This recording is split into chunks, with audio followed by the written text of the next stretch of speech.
Rucksacks, just like this one, are used by military personnel whenever they're going into battle or on a mission in the field, obviously, to carry most of their gear. These rucksacks can weigh anywhere from 35 to 80 plus pounds, and those soldiers walk with them on their backs anywhere from under a mile to 12 or more. Believe it or not, I ruck march too. Not necessarily for fun or some noble military mission, but actually for fitness. And this semi-profound idea came to me a few years ago when my husband and I were newlyweds. We were sitting on the couch, this is well before kids, of course, relaxing, and he was sacrificially rubbing my feet. And then he said words I'll never forget. Wow, wife, you have great ruck marching feet. Thank you. Well, one thing I've learned about ruck marching is that the best part of the entire experience is the end of it. That feeling when you finally get back to the car and take off that huge, heavy load just brings such relief, both physically and sometimes even emotionally. I'm Sharita Knobloch, and I'm a military spouse, a mama, and a minister. Today, I'm also a PhD candidate in educational counseling at Liberty University. And I'm so excited to share with you today the experience of this new tool that could help you as master's level students with your future counseling clients, help them unload their own personal, emotional rucksack. Specifically in the area of forgiveness of themselves and others.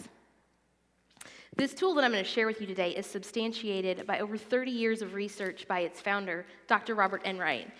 Its effectiveness has also been evaluated and empirically supported over the last 3 decades by numerous researchers over a variety of demographics and locations.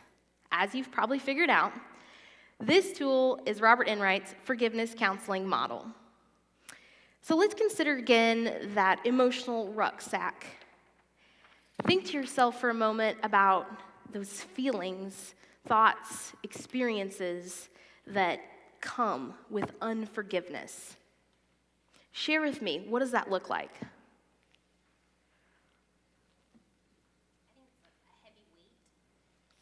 Heavy weight. What else? Discontentment. It's a good one.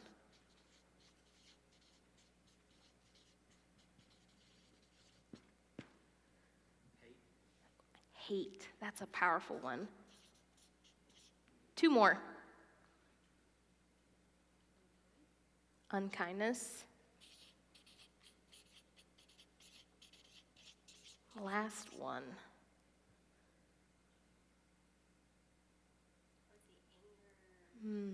Anger. Okay, now let's shift gears a little bit. Think about what it feels like for us as counselors or our clients to transition to the other side of that and go to forgiveness. What does that feel like? Relief. Just like that rucksack when we're carrying it on our back, right? What else besides relief? Joy. Fruit of the Spirit right there.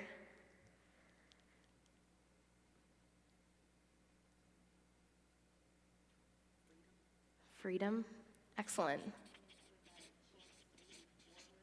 Moving forward. Yeah, moving past it. So what do you notice when you compare those 2 lists? What do you notice the differences there?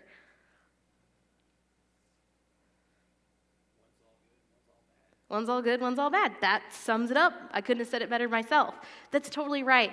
The unforgiveness side is primarily negative, right? It is that heavy weight that just weighs people down, both psychologically and spiritually. And believe it or not, as counseling students, you also understand that unforgiveness, that emotional strife, can also manifest into physical illnesses such as heart disease, high blood pressure, ulcers, and the like. Conversely, on the forgiveness side, it's relief, joy, freedom, peace, like those fruits, like that opportunity to move on, because otherwise we're kind of sitting in that same spot, right? And we see that a lot. Our our clients just seem a little bit stuck. So today, I'm hopeful that this analogy with the rucksack will motivate you to come along with me today and explore Enright's forgiveness counseling model as we develop personal working definition of the 4 phases of Enright's forgiveness counseling model, and also construct a rough draft counseling plan for a real-world case study that will be utilized the 4 phases of the components of EFCM. Also, as you've already noticed, in front of you are some student instruction guidebooks. These are totally optional, will not be collected, will not be graded, but if you choose, you can use them to follow along. So let's go ahead and jump in and get started. EFCM takes the complex concept of forgiveness and creates a more defined roadmap of what forgiveness can look like as a process. This model addresses the cognitive, behavioral, and emotional aspects of forgiveness and is composed of 20 individual guideposts distributed over the 4 phases. On the table in front of you, you'll notice a green neon card with a number on it. When I say flip it, the person nearest to the card will grab it, flip it over, and read it to those at your table. Be prepared to share with the group. Ready? Flip it.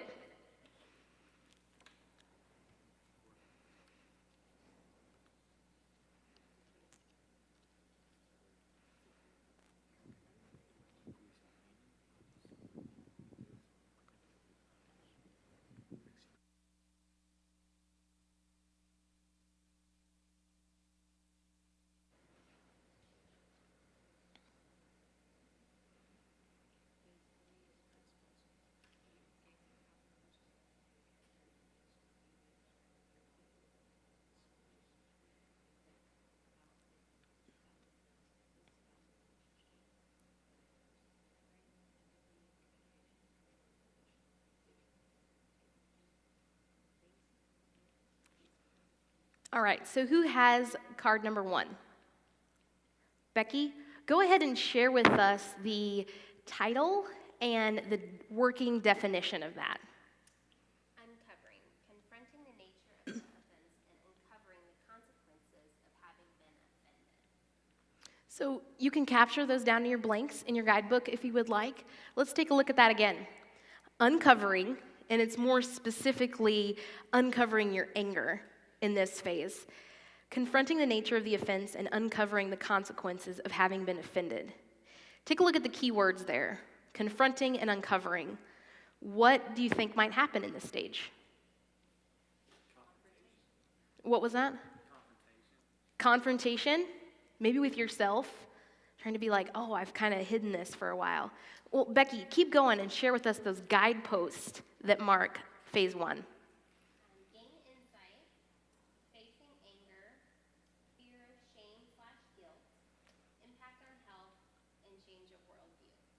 Absolutely. So gaining insight, really like that introspective, our clients are going to look into that and understand, like, do they have fear? Have they been avoiding that anger or the shame associated with the unforgiveness? Also the change of their worldview. Some questions such as, have they been obsessed about the injury or the offender? Do they compare their situation to that of the offender? And has the injury caused permanent change in their life? Becky, thank you so much for sharing. Let's give Becky a power clap on 3. 1, 2, 3. Who has card number 2? She even got a high five out of the deal. Card number 2. All right, go ahead. Read it loud. I believe in you. You can do it. It's okay.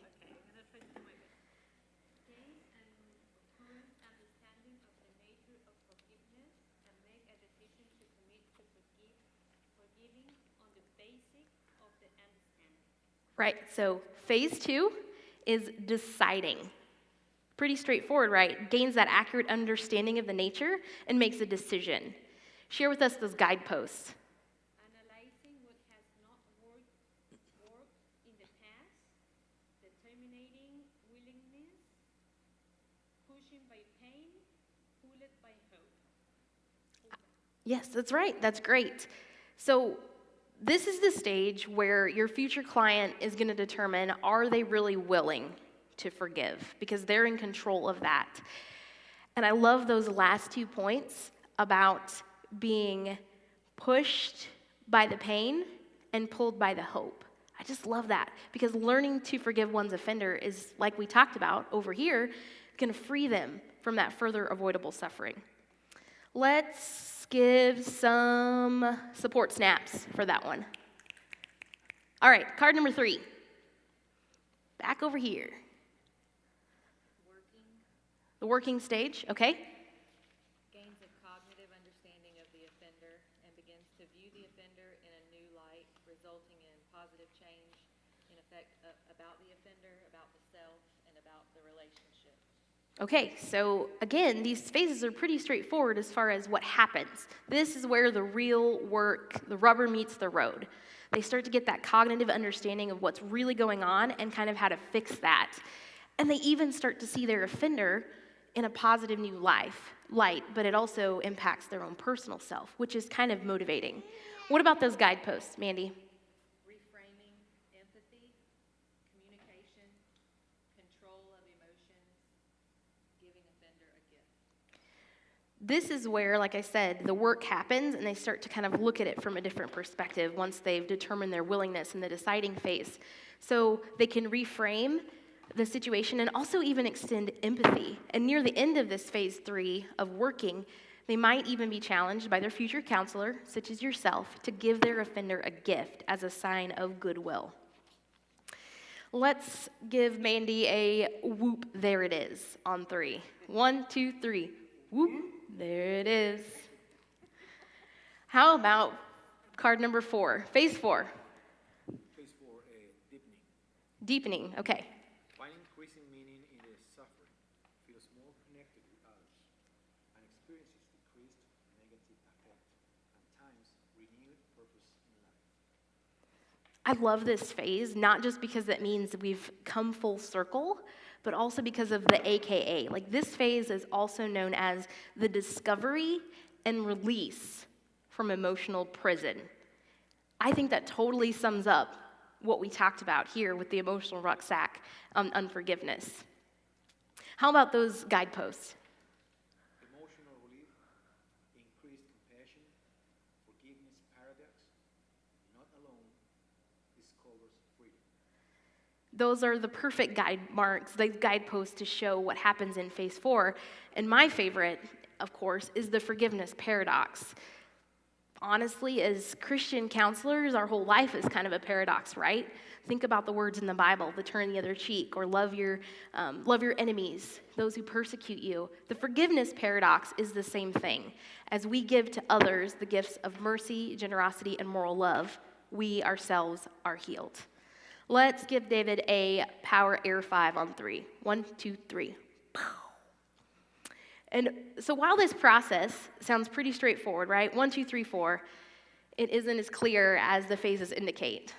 Clients and counselors, such as yourself, need to keep in mind that forgiveness, even with Enright's forgiveness counseling model, is not some neat and tidy step-by-step process. For example, students may discover that as they get to that final stage in deepening, that they're actually still harboring some hidden anger and resentment. So we might need to backtrack a little bit and kind of repeat a couple of phases to make sure they're fully released and go through the entire process. So you have your 4 definitions, the technical definitions, the titles of the stages, and the guideposts. Here is your challenge. Let's take our newfound knowledge, and when I say deepen, take 2 minutes to develop your own personal working definition of each phase using the technical definitions and guideposts we've discovered as a group. You can capture your thoughts on page 5 of your guidebook and be prepared to share. What questions do you have at this point? Ready? Deepen.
If anyone need more time, say need it.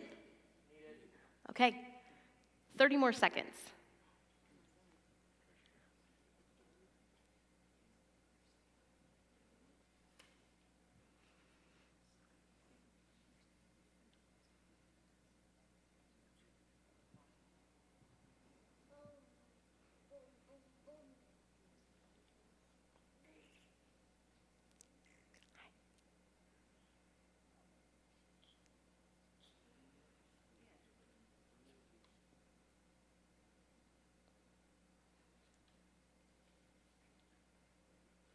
All right, wrap those thoughts up in 5, 4, 3, 2, 1.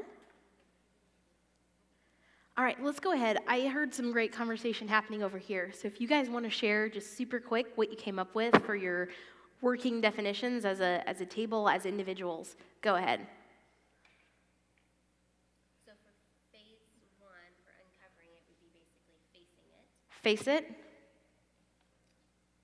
Phase 2, choosing it. choosing it. So phase 2, deciding, choosing it. Yeah, that's good. Phase 3, knowing it. Knowing it, And then phase 4, living it. living it. That is solid. You guys are I should be taking notes right now. I need to write that down. That's great. Thank you so much for sharing that, and excellent work thinking through that. I'm excited to bring these phases to life. So let's go ahead and meet Miriam. Miriam is a 26-year-old Caucasian female. She has gone through the recovery system with the eating disorder. You can see her demographics in your guidebook. She has struggled and says she has a internal ache, just this emotional ache. She's unable to move forward. And she also mentions her primary complaint is that isolation and feelings of regret. So based on what we've learned so far in today's session of EFCM, your tables are your teams, as we've kind of been doing today. So you'll have 4 minutes to construct your own rough draft counseling plan or strategy. This can be a diagram, a flow chart. You can write down some questions you might ask her in each of those sections and each of those 4 phases. You can have specific or creative counseling techniques, write a summary, however you want to do it. The choice is yours. The options are endless. I also want to encourage you that there are no wrong answers in this, so be courageous as you engage with one another. If you choose, I've also provided a flip chart and Mr. Sketch smelling markers, which are my favorite. Yes, Brian's excited about that, to capture down any thoughts or any diagrams with that. Time is going to go fast, so don't hesitate sharing your ideas. Be prepared to share with the group when it's completed. What can I clarify for you? Yep, use the big, you can use the small handout if you want, but if you really want to have a good time, go for the flip chart. All right, ready? Construct.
fancy. I like it. –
30 seconds.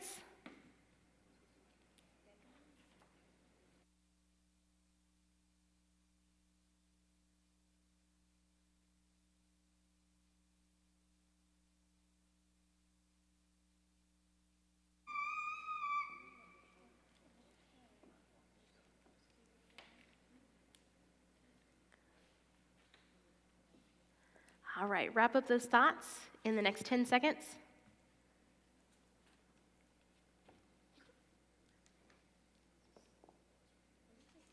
All right, let's hear what you came up with. Would you guys like to start?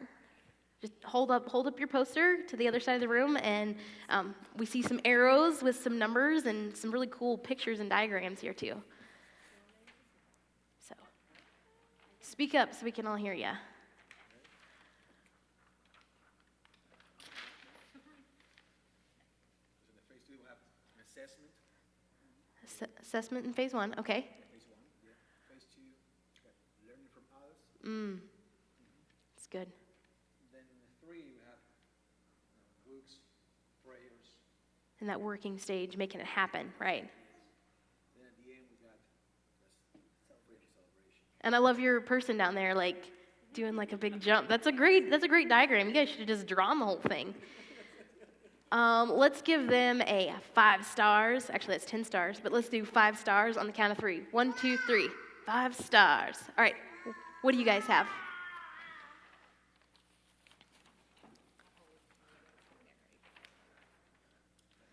Okay, so we have the first phase, face it.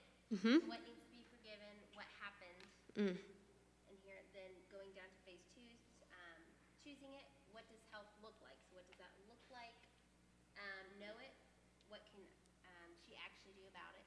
Mm-hmm. And then live it to have that accountability, and then have an action plan. I love the flow with this and how you guys ask the questions. Those are really solid because that's, as you know, as master's level counseling students, you know that's a lot of the counseling is asking those questions and getting that insight.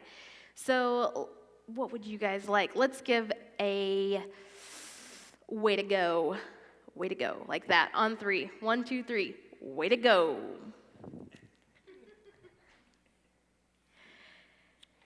So as we have kind of thought through this, we've discovered a lot today. And as we move towards the close of this, I want you to reflect a little bit about what surprised you about this experience, what stood out to you about her actual forgiveness journey for Miriam, and also how you think this might apply. You'll notice on the screen and on the PowerPoint what her counselor actually did. So you guys were right on track with the bibliotherapy, with the books.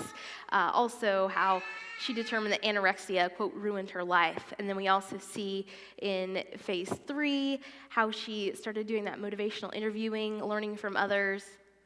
And then one of my favorite parts is in phase 4, which obviously you get that I'm a fan of phase 4. With the deepening phase, she had an atonement ceremony. So you guys were right on with the freedom celebration. She's Jewish, and so she had a tashlik, if I say it right, atonement. She went down to this creek and waterfall and let the water cleanse her. And then when she came out, she gave herself a new name of Ahava, which means love. So she learned about self-love through this forgiveness process.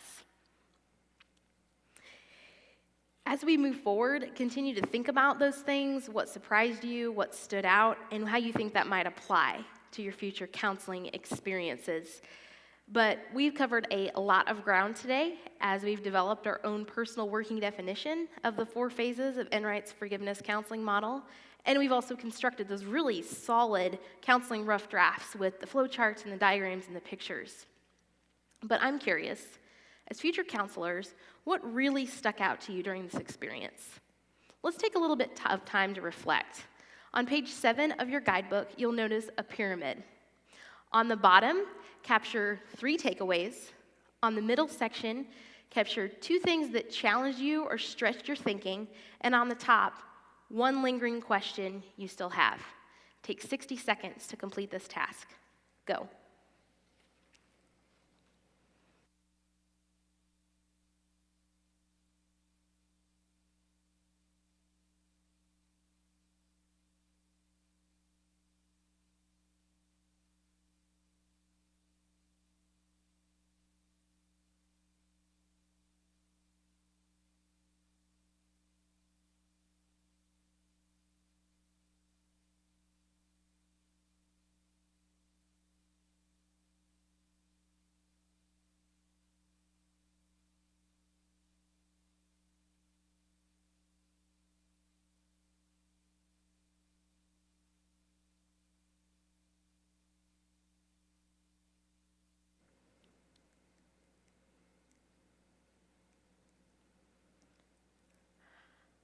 All right, who would like to share? Who has any lingering questions?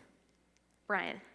So, you're counseling with somebody and you find that you can't just break through to the next phase. Like, theoretically, we've got them all, but obviously that's dependent on them actually walking through phase 1, 2, 3, 4. So, what does our role become if you kind of get blocked, they're stuck in one of these phases and we can't seem to get them to naturally move forward? Is that on us? Is that a time thing? I think it could be, obviously it depends on the client and how deep, rooted this is. As we shared in the beginning, forgiveness isn't like a time process. Like a lot of forgiveness counseling takes 6 months or more, depending on the offense. This is not something like, oh, somebody cut me off in traffic, which we know. But I would say try to determine what that blockage is. Where are you stuck in that deciding phase? Like what's keeping them from moving forward? Or also, as we mentioned, you can also go back and be like, you know what, maybe there's some more hidden anger under there and they can't move past that because there's still anger. They're not going to feel that freedom. If we get to the end, they're not going to feel that freedom if there's still some of that bitterness and resentment. So great question.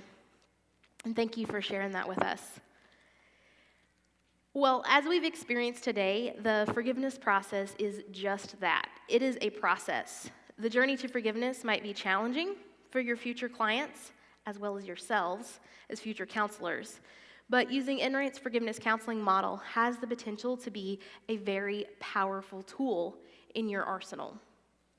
Remember, coming alongside others in their walk of forgiveness is such a privilege. Be sure to take heart and know that the Lord understands your struggle. After all, Jesus Christ is our example as counselors. I want to leave you today with words that hopefully will apply both personally and professionally. From Mark 11:25, when you stand praying, if you hold anything against anyone, forgive them, so that your Father in heaven may forgive you. Thank you so much for your time and attention today. May God bless you and your future clients as you engage with Robert Enright's forgiveness counseling model.